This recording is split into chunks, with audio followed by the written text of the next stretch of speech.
సుదీర్ఘ మన్నిక NBC bearing సమర్పించు హెడ్లైన్స్.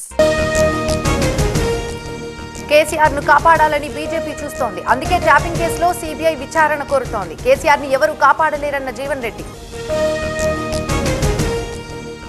బిడ్డలను చంపిన బలిదేవత ఎవరు? ఎవరి వల్ల వేలాది మంది అమరులయ్యారు?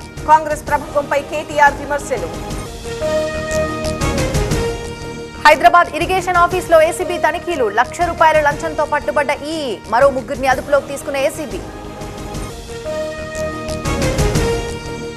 ఏపీ తెలంగాణలో మండుతున్న ఎండలు. వరంగల్లో 45 డిగ్రీలు, విశాఖలో ఉక్కపోత. నైరుతి వచ్చే వరకు తప్పదన్న నిపుణులు. బెంగళూరు సిఐడి ఆఫీసులో ప్రజ్వల్ ఇంట్రాగేషన్. వైద్య పరీక్షల తర్వాత కోర్టుకి తరలింపు. 14 రోజుల పాటు కస్టడీకి కోరే యోచనలో సిట్. దేశం కోసం చనిపోతే ఎవరూ బాధపడొద్దు. ఎమోషనల్ వీడియో పోస్ట్ చేసిన కేజ్రీవాల్. రేపటితో ముగుస్తున్న బెయిల్. సుదీర్ఘ మన్నిక ఎన్బీసీ బేరింగ్ సమర్పించు హెడ్లైన్స్.